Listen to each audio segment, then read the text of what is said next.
Hi there, welcome to some of the latest news within the Noah Presgrove case. Going to be taking an overview summary, credit to Reddit and those on there. I've given their thoughts to do with relaying key important notes, details, bits of information from one of the latest partners in true crime podcast interviews from YouTube, which included another family member sharing their thoughts on what they know of and stuff. So that's really good to see how that's still going on. I've also seen the odd video here and there where partners in true crime have been in Oklahoma or still are at this moment in time. Continuing on with like the investigation. What does that exactly entail? Questioning, interviewing people on site, searching about the area, looking at the highway, who knows? But they did mention, and it was only a short clip, asking or saying, if you got any information, even if it's very small scale, feel free to reach out. Now, that mention and the timing of it, it's making me think, does this tie in line with that TV crew that was announced to be coming on into town, coming on down to the area to do some kind of documentary on the case? Are partners in true crime teaming up with them? Does anyone know? Possible links, the timing of it all? Who knows? But obviously, should be good. It should be positive. That's the main thing. But before we get too ahead of ourselves, we need to look at that recent interview that's taken place and see it from the Reddit perspective for now, at least, and what people have had to say and the notes, what they got out of it. I've been doing some catch up as well in other areas and my own individual videos too, and we'll get to that. I think just had a bit of a unique spin because I've not done it before, or not often, for quite some time, is by looking at the comment section of my last video to do with the Noah Presgrove case, answering any questions, looking for any important information, updates and news. It can go a long way when you look at the comment section. It can generate so many new ideas and potential videos for the future, which in the end must enable more awareness and keeping the case alive. So it's like a full circle going in the right direction in a healthy way. So that's what we're going to do first today. Look at the comments, respond, answer to do with the case, and then transition on to this latest interview and analyse that from the summary point of view of others. So make sure to stick around, you don't want to miss out on anything. Welcome to those that may be here during this live premiere. Share your thoughts and opinions in the live chat box, which is on the right hand side of the screen. And for anyone at any point, if you're watching on catch up too, you want to share some additional thoughts, comments, elaborate on any points, you got questions, leave them down below under this video in the comment section. You'll also find a pinned comment there by myself with some additional links if you do want to support my channel. And of course, big shout out to those individuals that have supported the channel recently on YouTube, of course, and even in the background. I wouldn't directly say their names just because of respect for people's privacy, but everyone knows who you are. Everyone out there that has supported the channel in the background, much appreciated. Very good of those people to do so. Very positive. So yes. In addition, if you are interested in other videos and coverage to do with this case from my point of view, my perspective and analysis, top right corner of the screen where the eye symbol is, hover over, click on the symbol, you'll find a full playlist of all the videos that I've done up to now, including the videos which were done yesterday. Granted, I did 2 long format videos, and yes, it didn't get the true reach it probably should have, but you know, we're doing multiple videos in a day back to back. Can't blame it too much because you know how YouTube can be with notifications and punishing creators for creating too much. Sounds very backwards that, but that's just how it is on the platform. But maybe people will eventually come across those videos and look at it with time. But don't worry, if there's some disgruntled humans out there, this is a focused video. And let's begin looking at the comment section right now and start the discussion about Noah Presgrove. Here we go. I'm going to adjust it to the latest comments. We start from the very bottom and we work our way up. Not too many comments to get through. So CVP says, that's some hillbilly stuff right there, the semi-truck container shack. Maybe, I wouldn't know personally, but it was a little bit odd. It stood out to me when we were going down that highway on the side near to Terrell, and that trailer was on its side with the wheels still present. But then again, And I think about it when it comes to the likes of Montello, Nevada, Lucin, Utah, how they, built up shacks or huts or container units, putting them together, or maybe the only odd individual did that, like Earthworm Infotainment, Lance Kelly, but it's just what I remember back then, right? You can get a bit creative at times, I guess.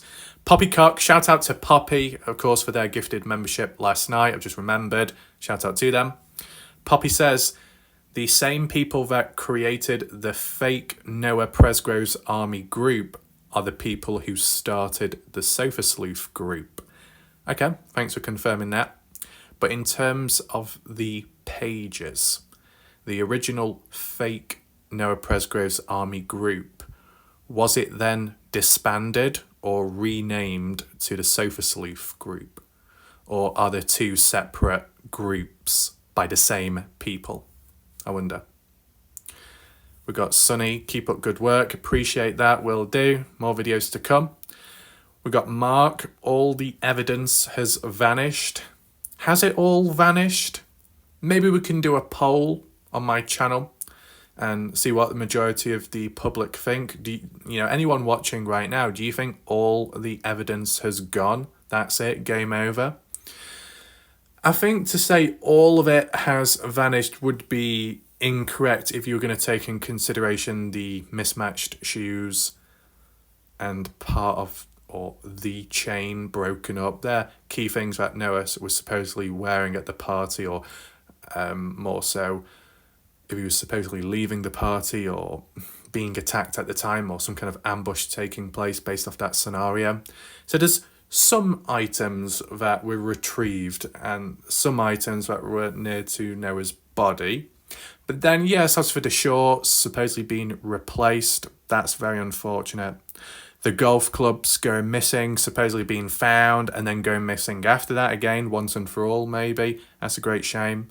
The hat as well, missing. It's a shame. Evidence in terms of footage, material, well, it's very, it's like a grey area. There's claims that there are videos in the background, but it can't be revealed or shown. You had that hidden recorded footage as well at the highway, which has been said it's been passed on to the FBI or it's been passed on to the OHP, the right individuals, the authority. How it's dealt with, who knows? Will it ever be revealed publicly? Who knows? But yeah, still, items have just disappeared or may have been moved away. It kind of reminds me of the Dylan Rounds case. And obviously when evidence and there's missed opportunities and there's not enough proactiveness, you can miss out on things. It can make the case a lot harder, and just in general, it can drag things out too. Poppy says, I've never seen a tip over of the side-by-side footage. I've seen photos of the supposed UTV side-by-side. Where did you see those photos? Was it on Facebook? Did it have anything to do with the vehicle being sold on Facebook Marketplace? I heard mentions of that in the past. Me personally, I've not seen any footage or photos. Marina says, yes, the accents, show me that way. Haha, they get it. That's good. Shout out to Marina. Eric says, I'll bet Noah Presgrove has been to that store quite a few times. Which store? Are we talking about the one in Terrell? The mini mart? Is that what you mean? Lorraine, your rooster sounds a little bit broken. Maybe. Just kidding. Kay, keep showing your face. Will do. That's good to know. Scott, just ahead, south from the casino is the bridge over Red River. That's how close to Texas Terrell is.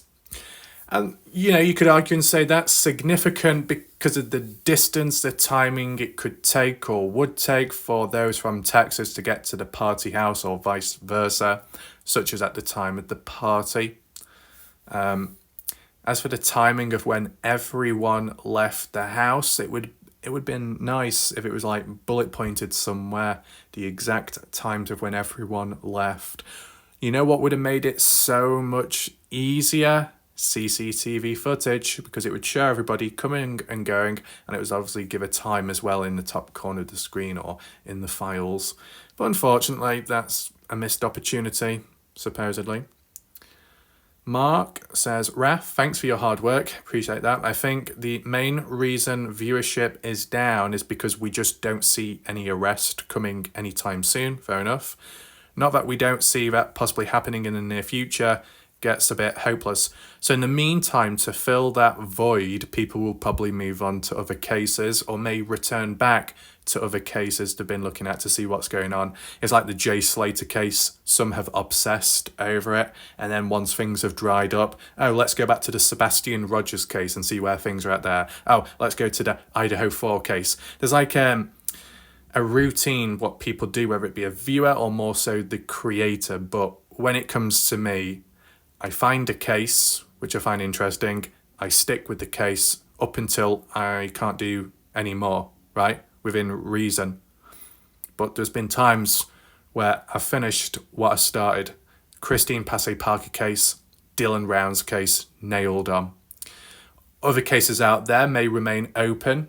We can always return back to them at a point. But for me at least, I like to return back or go to other cases when there is a right place and a right time.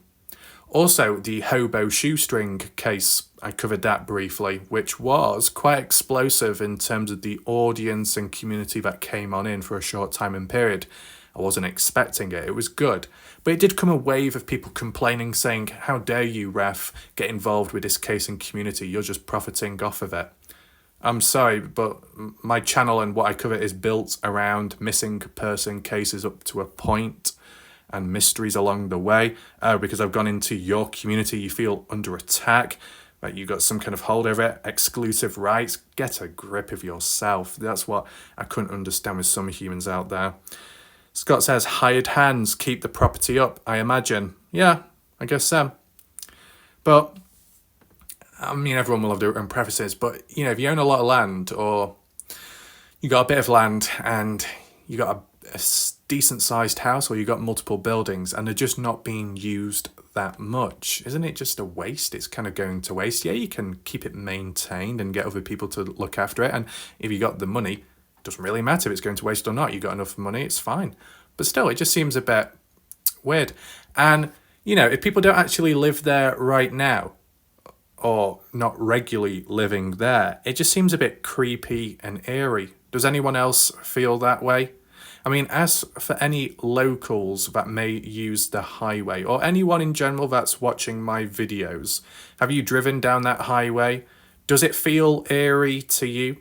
I mean, when it came to the Dylan Rounds case, the parents were saying how when they were at Dylan's farm, when they were at the Grainshed property, it was already a ghost town, it was desolate, but since Dylan's gone and the farm is basically abandoned and Brenna's been taken away, there's a very quiet, eerie feeling. It's not great. As it could be considered peaceful, with it being quiet, because obviously what's happened there, it's left a bad taste in people's mouths, or just like a dark reminder of the area and what went down there. So like when you think of rural areas, you think of horror films, you think how quiet it can be. And then there was a death of someone, and after that people have moved away. Is it ever worth looking into that, right? See, when it comes to the past, before Noah's death, were people living here and there and it was all fine and people in proximity with the party house and the buildings adjacent to it. But then came the death of Noah, and beyond that, and the publicity online, the social media aspect, which specific reason caused people to move away from the area or property. With the Dylan Rounds case, we were looking out for any changes in behaviour, anyone that decided to up and leave Luton, Utah. And the good example was Don Hatley, treated as a person of interest at the time, ended up disappearing and going to Casper City, Wyoming, closer to family. But why did he actually leave Luton, Utah? Is it because Justin Rounds was on his back and wanted the truth and he was trying to run away like a coward? Or is it because he felt that his best friend Brenna, as to what's happened and being taken away? Who did Don Hatley have now? No one. He would have been by himself, or mostly by himself. So by going elsewhere to meet up with people, to hang out with others, it would be the practical thing to do, or maybe it's just something you want. But when it comes to the Noah Presgrove case, have we seen any behavioural changes or anyone distancing themselves from others? Now, in terms of socially, We've kind of seen it, whether it be a publicity stunt or not. The likes of Jack Newton and Carter Combs breaking up, engagement off, wedding off, no longer together, at least how it was publicly. Things could have changed since, you never know. But yes, you get that form of social distancing. And we're not talking about the virus outbreak and lockdown. No, we're just talking about where people kind of distance themselves. They don't want to be a part of each other's lives. They don't want to be friends anymore or whatever. What's caused that fracture? Was it mutual? Was there a bit of a negative undertone to it? Is it directly because of the case? What about the distancing, the physical distancing within the area geographically? Has anyone packed up and left since? Has anyone moved further away than where they were originally? Does anyone know that? I can't think off the top of my head personally. I know the mention of Stevie Howard being in Bowie, Texas, but that was supposedly at the time of when the party was taking place. So there's not as much of a correlation there. But what about after the party? Post-death, did any party goers relocate? And for what reason exactly? Did anyone try escaping, fleeing, keeping a low profile? Any ones from Texas? That's what I'm interested in, right? This one day, Noah's family has stated his fingers were not shredded to the bone. Now, me personally, I've not seen that statement by the family, but equally, I've not once seen the official statement of shredded to the bone as for the autopsy report. I read through the autopsy report, there was no mention of it at all.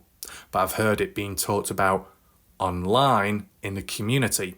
And what would you be more likely to believe? An official document, medical examiner's one, or what's going around online? Normally, you would pick the official document. The only reason why some wouldn't in this case is because of how the ME dealt with the case and the body by delaying it for hours on end. And are they being truthful in what they note down, or have they been manipulated by what the police have seen or said or done? Just things like that. But what's the response? Vintage, but were damaged? Victor, yeah, that was not on autopsy, fingers being shredded to the bone. Exactly. So who actually brought it up in the first place? Yeah, people can talk about it, people can spread the word online, but how true is it when it's not actually mentioned in the official autopsy report? Yeah, most of the other injuries stated in the autopsy report, they're the things that are being talked about within the community, like the scalp being torn off and what could have caused that. But you don't hear too much talk about the shredded fingertips, not at all in the official report or documents. So who was the first one to talk about shredded to the bone? Then who was the next one to spread it? Was it done intentionally? Was it a mistake, a misunderstanding? Has it gone around like Chinese whispers? June, interesting to see the area. Not seen June for a while from the Dylan Rounds case. Frank, perhaps you need a doubles clutchins hat like Sherlock Holmes to carry on with blokes. It might give you a little edge. Keep after the truth. You're one of the best around. So appreciate what Frank says. Shout out to Frank and welcome to the channel. Scott says, Rob and Cindy from True Crime posted a video on Facebook today, Noah Presgrove's Army. Unfortunately, I tried to post a link, but it kept vanishing. That's because YouTube automatically deletes most comments with URL links. It's happened to me on other channels. I think it's because YouTube detects it as spam advertisement. Right, it's unfortunate. Scott says, I assume that means it's not allowed. They've been in Terrell all week. Maybe there will be things happening soon. So once again, just by looking at the comment section from a video last night, just so happens to be relevant to what we're going to be talking about today. That's how it's all under control and still relevant. So that's good. With Scott giving the heads up there. I saw the little clip of Rob and Cindy in Oklahoma, wherever they were on that dirt road, asking for help in terms of if anyone's got any information. But they've been there all week. Very interesting that, considering that TV documentary crew Either they're there right now or there will be for a couple of weeks. So maybe this ties in line with Rob and Cindy. You never know, right? What else? The family has advised that his fingers were not shredded to the bone. I believe Noah Presgrove's brother or sister said that in one of their videos and interviews. Okay. Vintage but still damaged. Scott says, yes, I believe the ME said some of the fingers had abrasions, but the family has also said they weren't shredded or down to the bone. Abrasions, what? Like on the bottom area, like on the cheek, the face, things like that, maybe? Moving on. Glenn, sorry I haven't been able to catch the lives. It's the time of the year. I'm super busy. Keep up the great work. Appreciate that, Glenn. That's okay. You can always catch up on the videos because they're not going anywhere. You just do what you need to focus on for now. That's fine. We got Cholita, 46, says, interesting point of view. I've watched several of your YouTube videos, but I've just lost respect for you imitating and making fun of the folks that you are covering. Is that so? So you're saying, Cholita, that I'm doing an impression of Noah Presgrove. I'm doing an impression of Jack Newton. I'm doing an impression of the family and how they sound. I don't think so. I'm just doing a typical country accent. And it just so happens that the majority of viewers find it funny and entertaining, and it helps them in their day-to-day life. Okay? There have been times in the past, Cholita, that I have done light-hearted things in which people have reached out to me afterwards and said, because of your funny videos, you've helped me at a time of when I felt suicidal. So what you're suggesting, Cholita, you take the light-heartedness out, and then what happens to people out there? Exactly. But was there anything else to acknowledge here? Well, it just so happens, Cholita, that there are people, locals, that actually watch my videos and they're perfectly fine with the voices. I guess at the end of the day, some people are more sensitive than others. It is what it is. Moving on, we got Lisa, says, easy to get away with crime in rural areas because of the lack of CCTV. I strongly agree with that. And even when it comes to certain national parks or more so off the beaten track hiking locations, not the really touristy ones, but more open, vast and desolate, like the Mojave Desert, Nevada, with the Kenny Beach case. Yeah, there's some trail cameras out there, but not that many, and only in designated spots. No CCTV footage of Kenny out in the desert, but with the exception of in Las Vegas, which is to do with other stuff.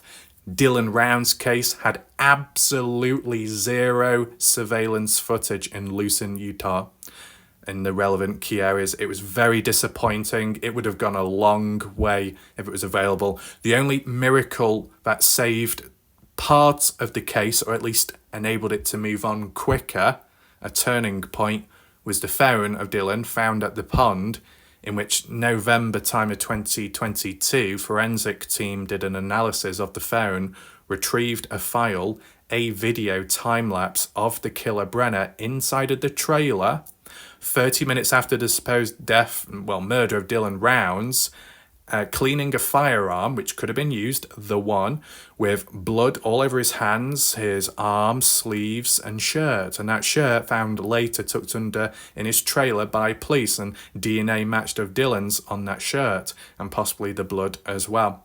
So that footage, that form of surveillance, even though it's not exactly surveillance because it's not made for that, it did record some footage at a time where there was no other opportunities. They got lucky there. In terms of that Idaho 4 case, there is supposedly CCTV footage there, Ring doorbell cameras, etc. And then you come round to the Christine Passay Parker missing person case at the time. Absolutely no footage because it was near to Eugene Mountains, Nevada, coming from Battle Mountain, Nevada, that little town, going to Eugene Mountains, cross that Dwight D. Eisenhower Highway. At the end of the day, where she ended up, absolutely no surveillance footage. So yeah, rural areas, and it just so happens that majority of the cases that I've looked at have been to do with rural areas. So with limited footage, if not none at all, limited material in general, it does make everything a lot harder to make sense of. And then finally, you get the Noah Presgrove case, another rural area, but this time, finally, there are CCTV cameras here and there and trail cameras too. Finally, does that mean things have got better? No, because they're not working, supposedly. Even though it did capture some footage of people leaving after.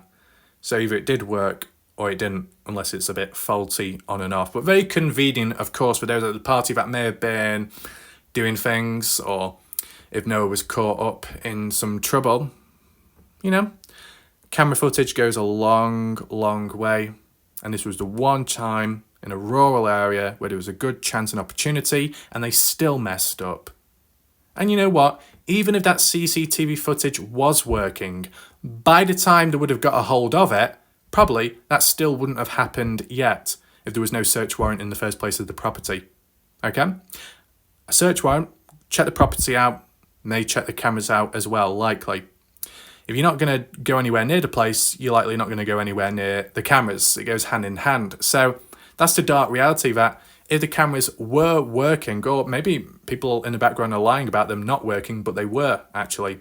Nevertheless, with so much time passing by, footage could have been deleted or could have been overlapped with other CCTV footage, and it's annoying. Lisa, easy for law enforcement to cover up crimes. Lisa, Jack's phone pinged by Noah because he was there. Family needs to fight for the FBI to take over because of the incompetence of the sheriff's department. Davis agrees. What time did Jack's phone ping, though? Good question. I don't remember seeing an answer to that.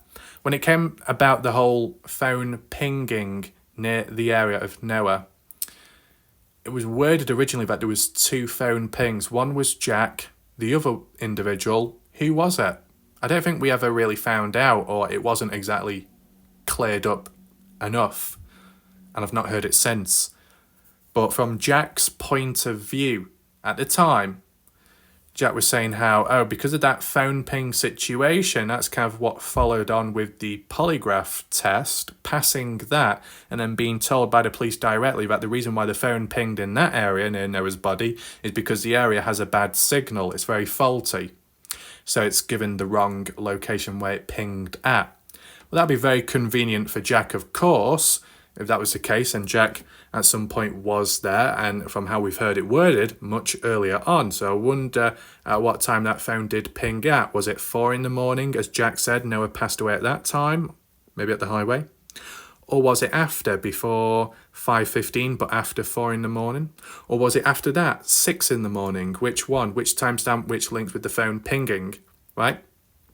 And because it only supposedly pinged once out of the multiple journeys there and back with Jack to the highway, at one point having the phone, the other journeys not having the phone, I'm guessing, or with the phone being turned off and not being in use, then it probably wouldn't ping, right?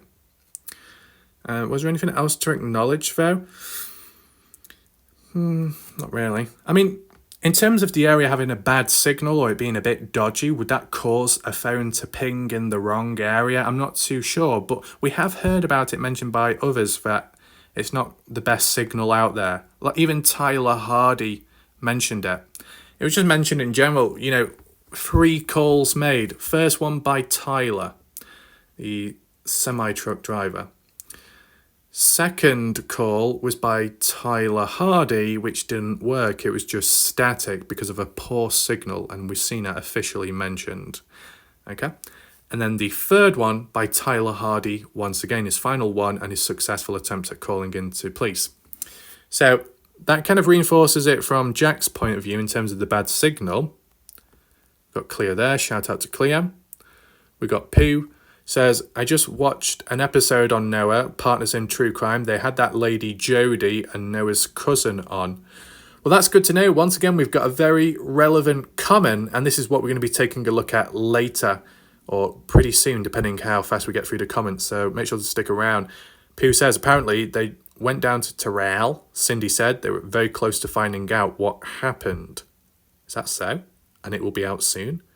They were then talking about the tooth that was picked up at the scene and who it was when it was revealed.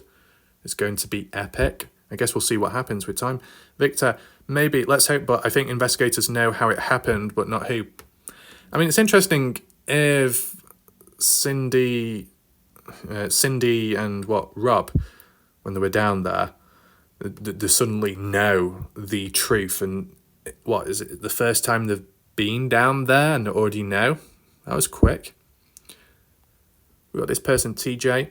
Raf, you always work so hard and put in so much of your time in putting the information on Noah's case. Thank you. It's very difficult to think of all the pain and horrible torture to Noah, over jealousy. I get depressed thinking with the crooked cops involved and there's evil kids involved in this case who posted all those videos and retracted them like this is a game. This is all evil kids robbing Noah of his life and all the great things he had to make a difference in this cruel world. I pray Noah's case is solved very soon. Justice for Noah. Lord, I pray everyone who involved. Okay. So you're welcome. Thanks for watching and continuing to watch. Good individual. Now we've got a person with a profile picture of a cat called Hello. Says the videos are way too long and the animal noises were just way too unnecessary. Stick to the case and the case only, please. This is said by an individual that has a profile picture of a cat. And by the way, I can do a bit of a cat sound, but don't worry, I won't be doing it yet because it may trigger you. But you tell me to stick to the case. I've clearly demonstrated that I can do it all at once, right? I can juggle many plates. And the aim of the lightheartedness is to break through the dark reality of what we're looking at. Lightheartedness can re-energize humans, their minds and their mood, which will overall have a positive effect on cases in the longevity of it. But clearly you wouldn't understand that because what have you contributed to this case besides complaining? Disappointing. Moving on, we got Victor. Warlight Wrath.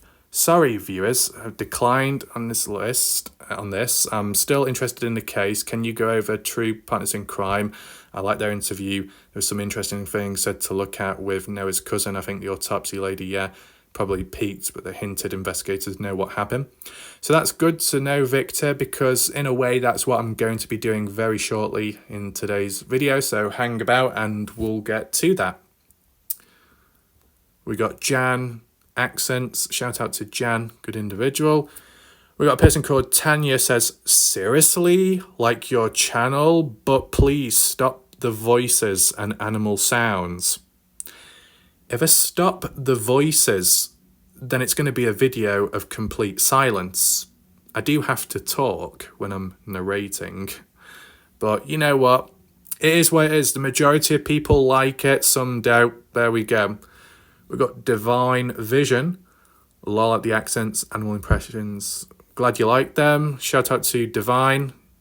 If anyone is interested in like card readings and stuff like that mixed in with true crime and cases out there, feel free to check their channel out. I don't know if it'll show up on screen, but if you wanted to locate them, there's an example. So there's a channel.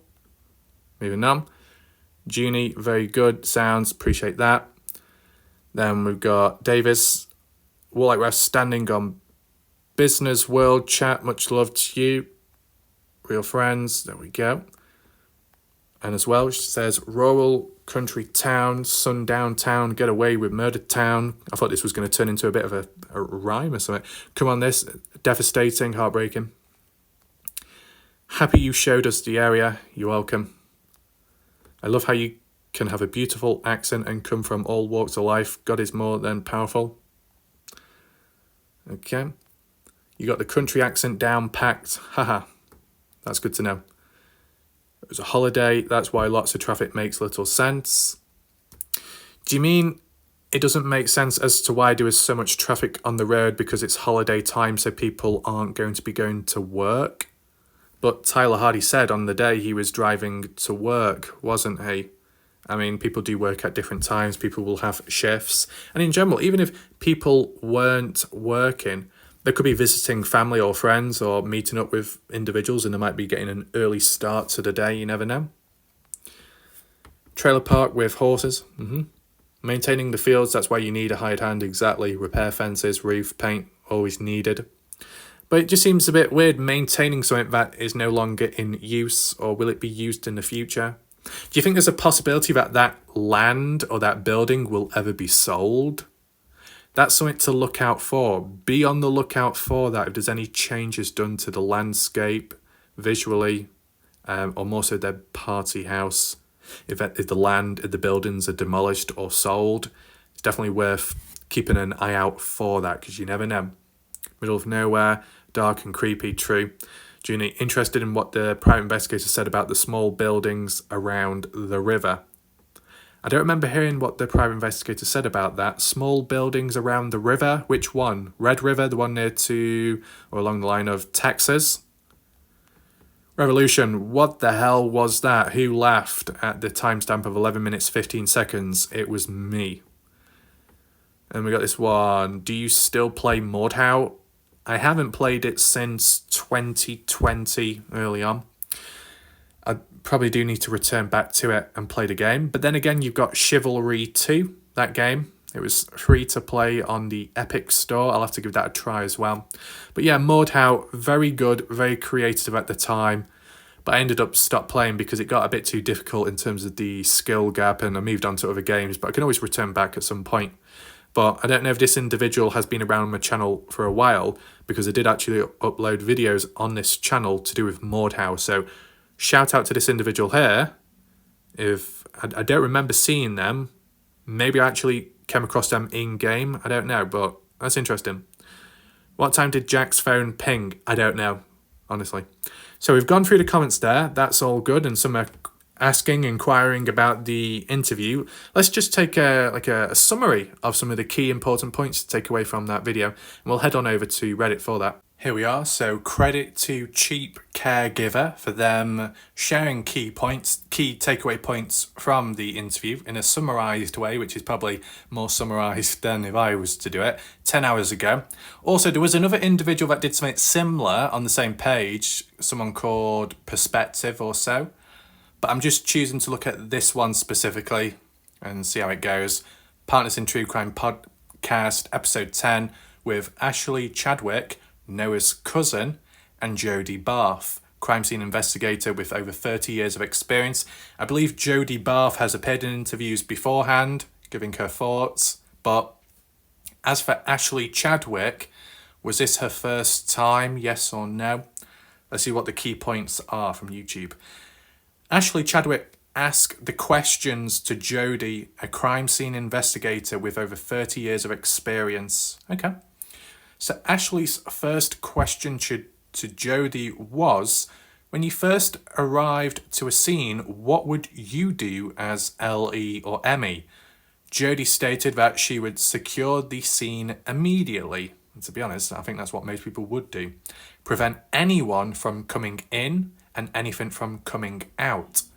So by closing it down as soon as possible, in a situation with Noah Presgrove, if it was done correctly, well then things could still remain in place, possibly the shorts. But take in mind, it all comes down to timing of when it's reported. By the time it was reported, the shorts were supposedly already changed, tampered with, and the body as well. That happened earlier.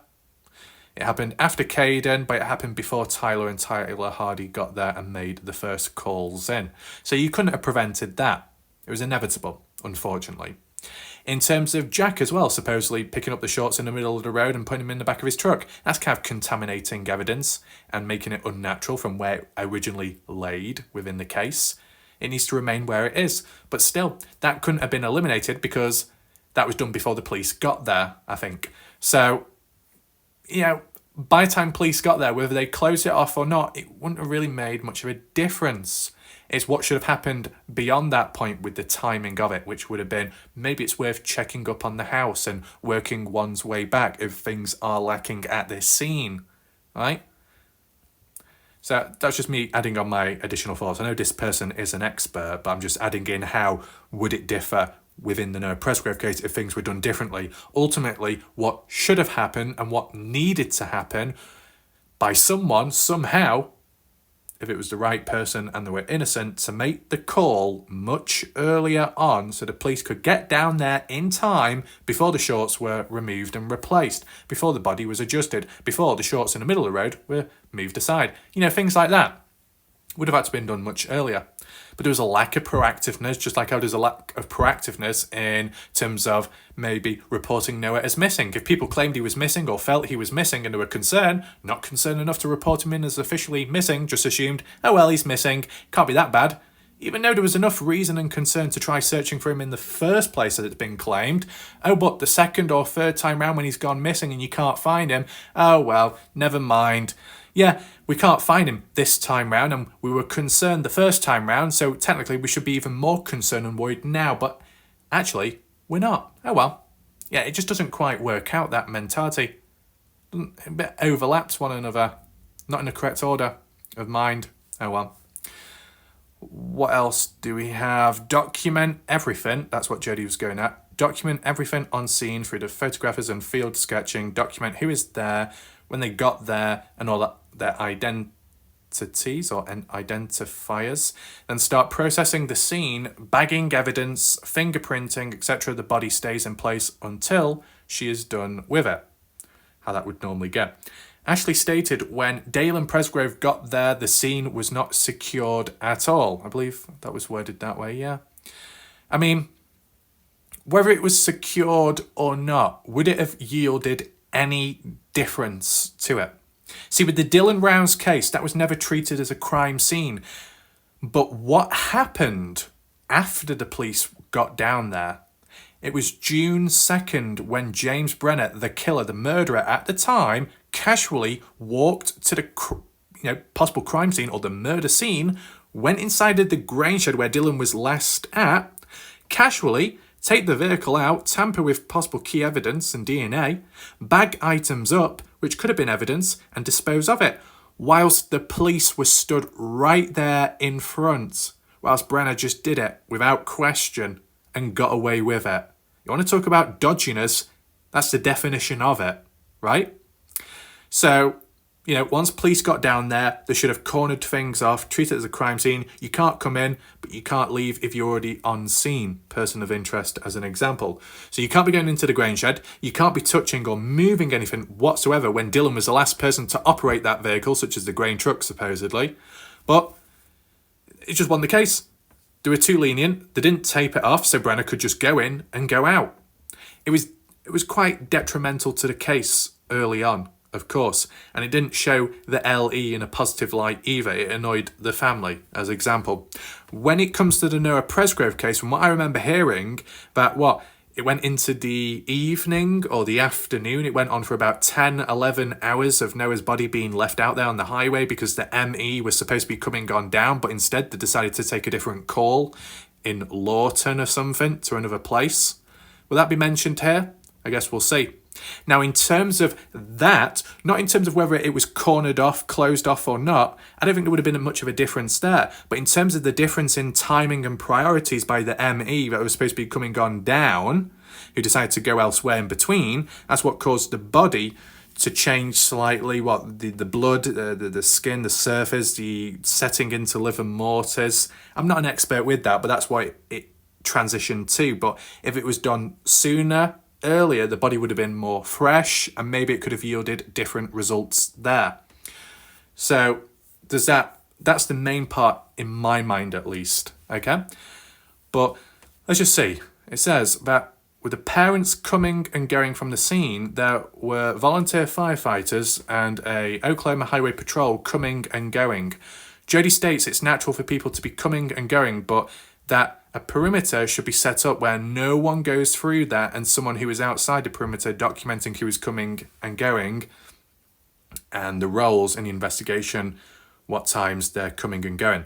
Right, so it's lacking that typical formal procedure. On the basis that anything did happen in between that, when it should have been sealed off, then you can say, well, people are at fault there. If it was sealed off and done appropriately, the body would have been protected and preserved better. But I don't think that's the issue. Whilst, yes, it's bad that it wasn't truly cornered off or secured at all, and it should have been, and it's shocking if it wasn't, from like what Dalen has said, did it lead to any other changes or shortcomings, like within evidence? I don't think it did. I think it all comes down to the ME onwards, with the timing and how long it took them, how they took priorities elsewhere when they were supposedly already on the way down to Noah, and then I thought, you know what, we'll go elsewhere in between. And by going elsewhere, it's dragging everything out. Any DNA, any evidence could be going to waste in that moment. All kinds of stuff, possibilities, right? Let's go on. It says, Ashley or the family has not seen any crime scene photos. Jody states the coroner could show the family pictures, maybe not release them, but could show it to them. Right. But has Ashley and the family asked? Do they want to see the photos?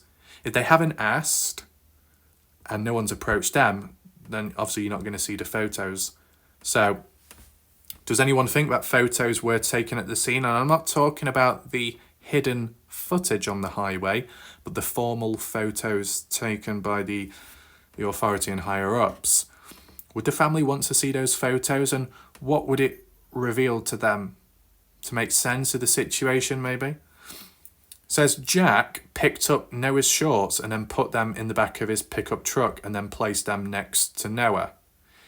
Yeah, I've heard about that in terms of putting it in the back of the pickup truck, but then placing them next to Noah is a bit weird. Oh, I'll pick them up off the road, and supposedly that was done to make sure they don't get run over or damaged, but you're moving them away from their natural place. And to try and investigate that, how they ended up there, can't be done the same way when they've been moved and adjusted and moved away.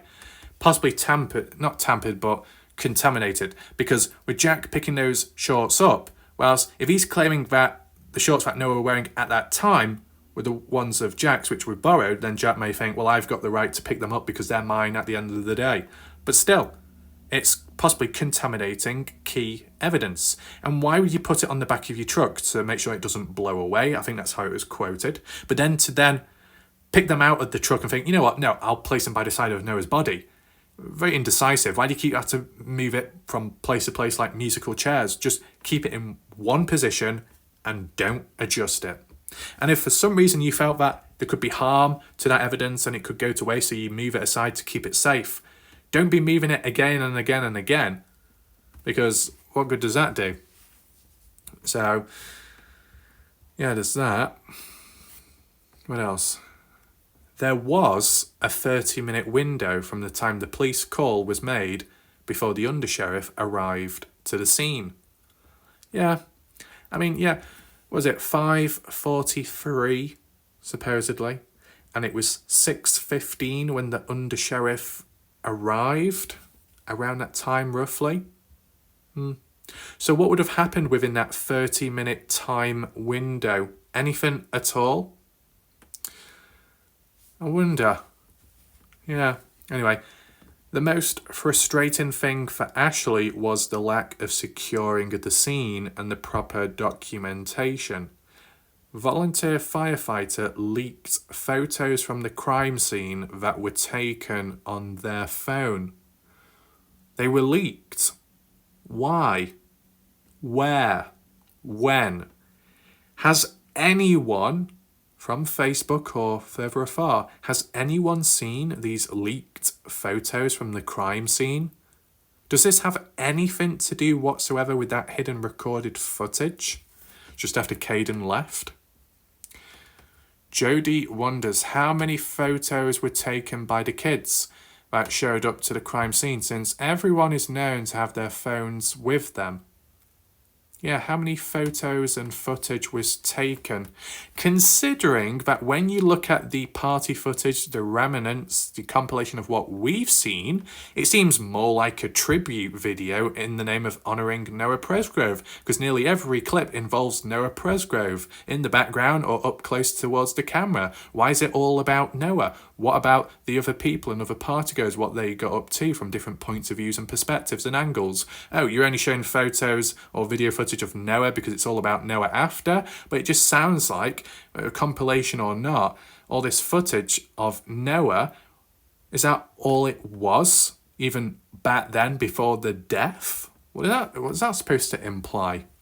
Setting it up as in, here's footage of Noah, look, he appears all happy and nice and everything's going all well and positive, but we're not going to show any footage from other points of views because, well, could incriminate the situation, or it's just not relevant. To be honest, it's all relevant. Wherever Noah was at the time and who he's engaging with from different angles and perspectives, it's necessary. Yeah. Ashley states that Oklahoma Highway Patrol has Noah's cell phone, not sure if both of them, but for sure one of them. Interesting that Ashley states that, because how it's been worded on my channel, some weeks ago at least, people were stating that Noah's new phone, his iPhone, was in possession of the police, or the Highway Patrol, right? And that Noah's old cell phone was in ownership by some of the family members or grandparents. How true is that? That's how it's been worded online. That's all I'm saying. Robin Smith speaks to an investigator at Oklahoma Highway Patrol frequently. That seems positive. Jody recommends exhuming the body and getting a second autopsy with their own forensic pathologist. Now I wonder what that could yield. Additional damage? Additional understandings behind what caused that damage in the first place. Jody also recommends a wrongful death lawsuit because that opens up depositions and that forces the information out. You can also use these depositions in a criminal probe. Maybe things like that are needed. Kick up the bottom to get things going, especially when it feels like times are hopeless or those in the background aren't doing their jobs, or those in the background that supposedly may have info are withholding it. Yeah. Jody thinks that the head wound was the first wound that rendered him unconscious immediately. Okay, that's interesting. I mean, you've seen my video, my analysis, trying to work out what came first, in what order. Was the first blow fatal and everything after that was beyond death, hence meaning it was overkill? Or did it take a few beatings, a few impacts in order to kill him off? With Jody saying that the first wound being the head, where exactly is she referring to? The ripped scalp, or just the head being caved in round the back? Which one is she specifically referring to? Jody comments on the head wound. Jody states that the term laceration in an autopsy report is a blunt force injury. It occurs when the skin or an organ is hit by a blunt instrument so hard that the skin splits open. Boom! That's exactly what I've mentioned as well in the past. I've done my demonstrations in my videos when it comes to mixed martial artist MMA fights like in the UFC or Bellator or the One, whatever it's called elsewhere in other countries, where the use of an elbow strike can split the skin open above the eyebrow, under the eyelid. It might not be too deep, but it's deep enough for blood to come out and a fair portion of it. So it's good to know that we're on the same wavelength with what Jody is commenting on, considering she is an expert. Jody researched blunt force injury skull fractures, and she found examples similar to fish-like lacerations that involve skull fractures from the butt of weapons or pistols. But let's not forget golf clubs as well, the shape of some of them too. But in terms of the scalp being torn, ripped off to quite an extent, to the bone, it's a lot more extensive. Now, I've done my own deep analysis of that, trying to work it out. If anyone's interested within it, Jody as well, feel free to check back on one of my previous videos where I weigh in on the cause of death. It's my analysis. You should be able to find it. It's before the one I uploaded of the clothing situation. Ashley said that Noah's body was bruised from head to toe. Now that's very interesting because, at least from what I can remember, when looking at the autopsy report, it didn't talk much about bruising of the body. It talked about the scrapes, lacerations, broken bones within and stuff, but bruises, that's very important. That bruises can be caused by blunt force again, but not as damaging to cause enough damage within, just like the surface area. You call it blood vessels burst, I can't remember what you call it, and then the blood comes to the surface and it creates like a patchy area, and it can differ the colour of the bruising. You think of domestic situations where either partner could get beaten up and they could be really bruised afterwards, whether that be maybe around the wrist, if they've been grabbed on the arm, bruising from that. Bruising under the eye if you've been knocked or punched in the face. You know, that type of bruising, it's still blunt force, possibly with the usage of a fist. Now, if there's bruising all over the body on Noah, that's very interesting because I've never really heard it worded like that before. I'm surprised I didn't pick up on it in the autopsy report, unless I just forgot about it. I mean, does anyone else remember about bruising all over the body? That video that I did, the document, did it mention that? I mean, if that's truly the case, bruising, could that be from being beaten up, kicked, punched? Makes you think. But there wasn't any like footprints, imprints on the body as if being stamped on. That's the only exception there, I guess. What else do we have? Ashley is frustrated that there wasn't a search warrant for the property, especially since there was the so-called major side-by-side accident, more so an incident. Yeah, even if it turned out to yield no results, it would have been the start, the beginning to unlocking something else, possibly indirectly. Let's do a search warrant on the property with that ATV just to conclude. Oh, whilst we're here, let's check the house as well. We might as well check the footage as well to see how the side-by-side occurred. Oh, what's that within the footage? There's Noah. And then they might have found something else on top. You never know. But to be honest, once again, how it was worded online in the past, I'm sure I saw it worded somewhere on Facebook, Presgrove Army page, that police did inspect a couple of those side-by-sides, but not the one that just happened to tip over, roll over at the party. How true is that? I don't know. But I heard it worded that way. Does anyone remember or seen it themselves? Then, it says Ashley was never told about any DNA testing or fingernail testing or DNA testing on the white shorts. Medical examiner investigators have the white shorts. What are they doing with them then? So, supposedly, Noah Presgrove's black shorts that were on him at the time of when he supposedly died, because Caden saw it shortly afterwards at the highway, then later magically changed to white shorts. Yeah, the white shorts are in possession of the medical examiner investigators. Well, that's great. I mean, if they were replaced after the death, well, they're not going to yield much importance, are they? Oh, but the black shorts were supposedly cleaned down and given back to the family. The actual shorts, which could be the most important piece of evidence compared to these white shorts. Yeah, I think they got it in the wrong order as to who has what. Damn. Ashley states that Noah's wallet, hat, shirt and his other shoe was never recovered.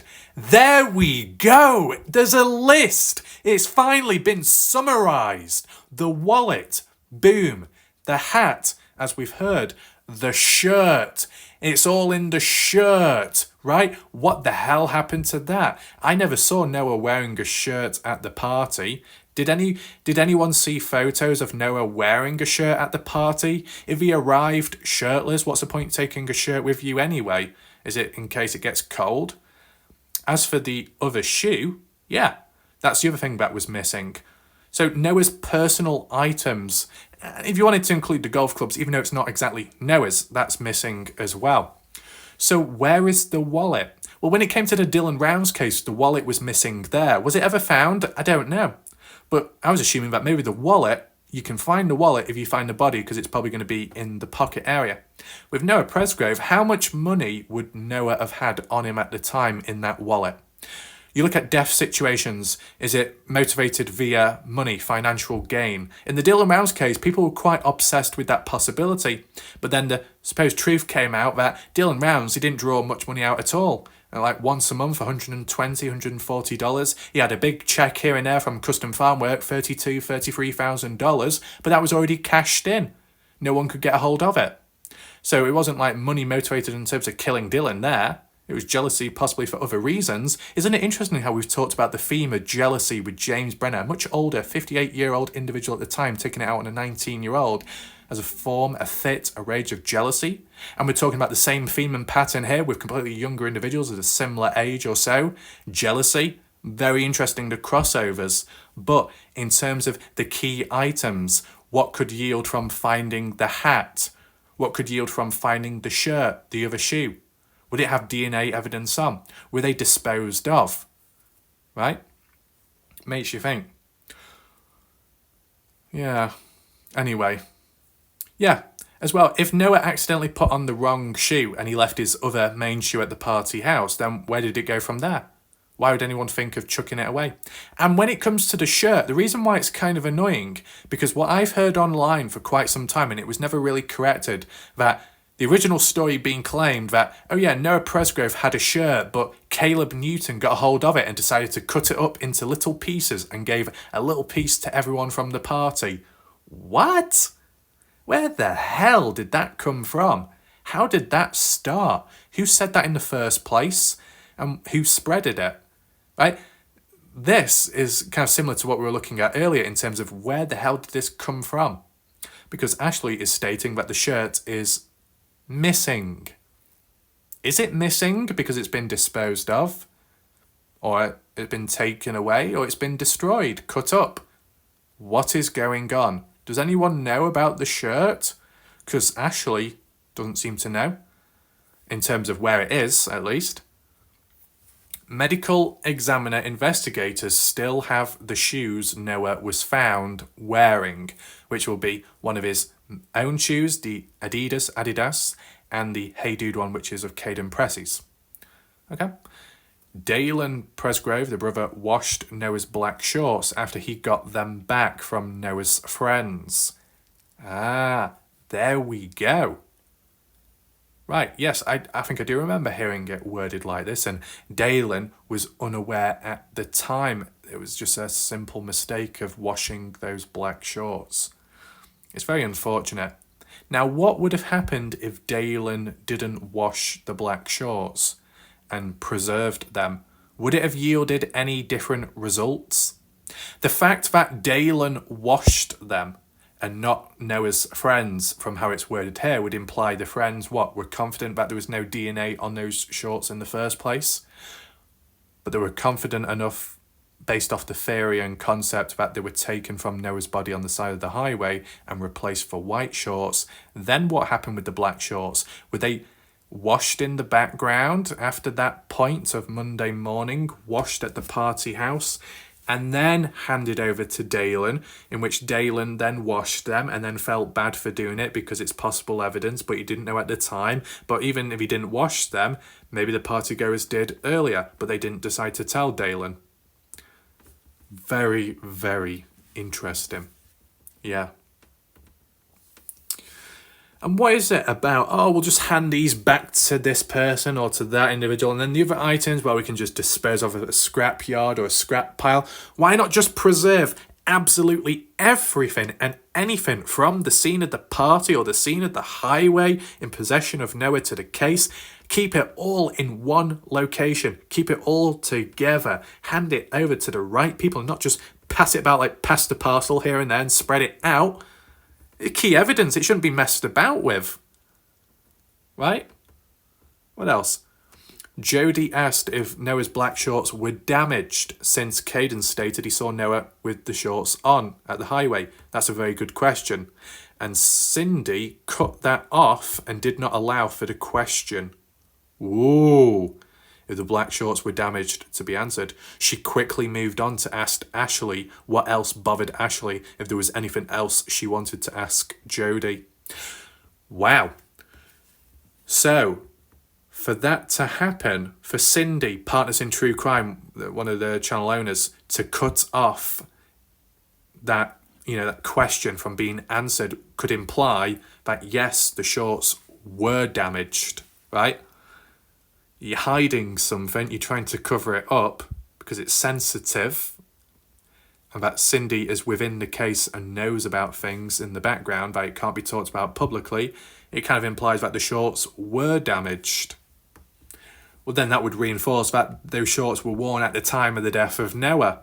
And based off depending on the damage sustained to the shorts, it could determine possible cause of death or how he got caught within the death scenario. Wow. Well, actually, I'll do a poll afterwards, or could do a poll at some point if people wanted me to do my own analysis of this, where I look at the video and make my own notes. But because I know I'm doing it right now here, but if you wanted it directly from my point of view, just let me know and I'll try and do it at some point. But yeah, to quickly move on about something else, changing the subject, deflection. Very telling that. Ashley asked if Noah was possibly hung because of what she heard on Joseph Morgan's Body Bags podcast. Oh, not being hung. That just reminds me of the bloody Dylan Rounds case and all that BS. But, with Noah Presgrove, could Noah have been hung? To be hung could lead to a broken neck, of course. But as for the other injuries sustained, other things would have been needed to cause that, right? Now, as bad as it sounds, like a lynching, a hanging, there is a tree near to the property, so it could have been done. Let's just put it that way, right? What else? Jodie said she does not believe he was hung. Okay. Jodie believes there were different stages in Noah's death. She doesn't think all of Noah's injuries occurred at the same place at the same time. Okay. She thinks that Noah got the head injury first and then they tried to cover it up. She says the injuries on his torso made her think he was drugged. He was drugged or dragged, but she doesn't see any evidence of him being drugged because he doesn't have any ligature marks on his hands or ankles. Oh, you mean dragged? Being dragged across the ground. Oh, he doesn't have any marks on him. But, what about the shoes? Grass within the shoelaces gets caught up when being dragged, wearing shoes, right? Jodie says the fact that she doesn't see any defence wounds of his extremities makes her think that he suffered a massive injury that knocked him unconscious but didn't kill him, and that shortly after whoever killed him tried to stage it. Jodie says what bothers her is the bilateral type injuries to his upper body. One chamber of his heart was lacerated, liver lacerations. She thinks something came down on him squarely on his back and everything broke from the inside out. Okay. Something fell on top of him. What, a heavy object? What about that cooler which was being talked about on Facebook? Not heavy enough? Jodie states she's never seen a beating that's had this many injuries. She says there was one injury and then the cover-up happened. Jodie says that the grass found in Noah's shoes you don't just get from walking around. She says there had to have been some struggle that caused grass and dirt to get into the shoes. Well, that's what I suggested about being dragged along, possibly. Jodie says another thing that bothers her is the contradiction of the shorts Noah was wearing and the whole fishing trip story. Cindy says that based on the information that they've learned this week, investigators are very close to finding out what happened that night, and she thinks it's going to come out soon. Well, if that's so, does that tie in line with that documentary crew coming on down as well?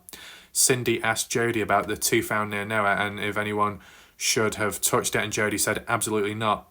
Not law enforcement or civilians should have been touching it, should have been photographed and processed. Is that like a hint at when Caleb supposedly picked it up or something? Medical examiner investigators. Okay, so there's a video there. Does anyone want me to do my own analysis of it, or do you think that this summary was sufficient enough and done well by Cheap Caregiver? Let me know your thoughts. Posts are very informative, of course they are. So shout out to Cheap Caregiver there. There's a lot to take in, of course. So are the walls finally closing in on themselves and the truth is coming to the surface? and everything will be revealed very shortly. There seems to be a little bit of confidence in the background, which is obviously positive, but time will tell.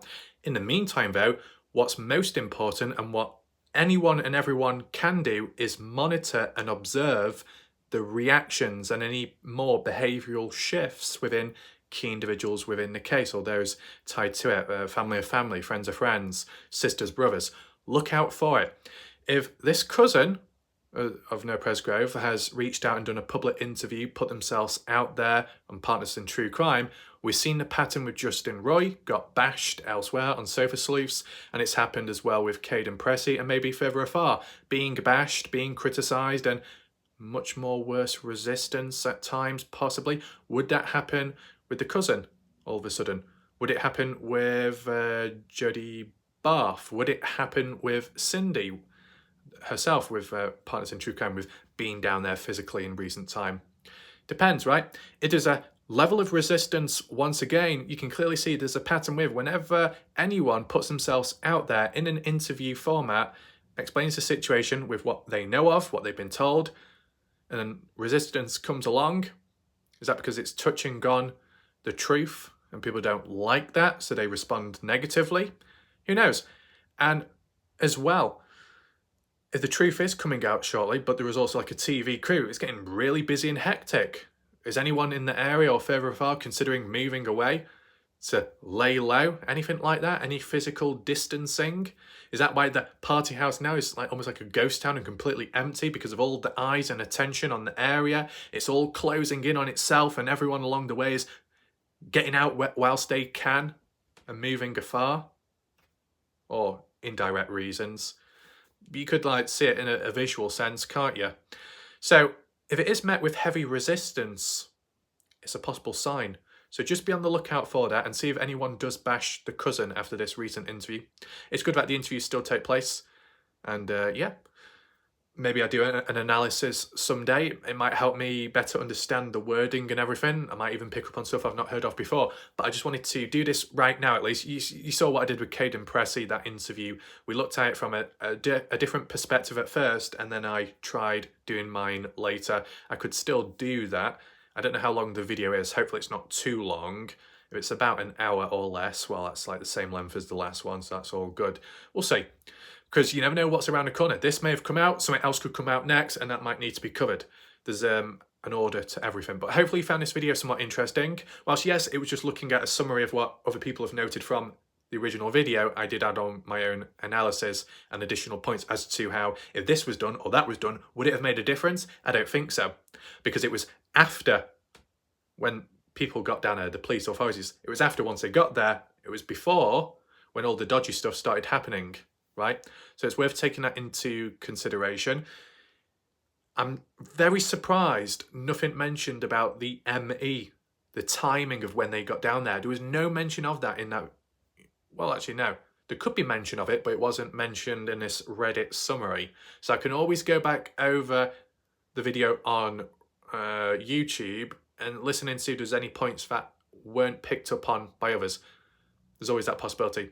So hopefully you found this video somewhat interesting. Hopefully you enjoyed it, and appreciate it for those patient who've managed to watch it all the way through. Oh, my shirt's fallen off. Oops. But yeah, leave your thoughts, comments and questions down below in the comment section down below. Let me know what you think. If you feel positive with the movement, the direction it's going in within this case, does it sound hopeful or not? If you want to share the video, feel free to do so, but you can always share maybe future videos where it's a bit more original and more focused on terms of my actual bullet points noted down. But it provides you a little bit of a perspective if you haven't had the time to look at the interview yourself, or it might even encourage you to go and watch it right now. Who knows? Thanks for watching, then. I'll see you next time. Goodbye, good night for now.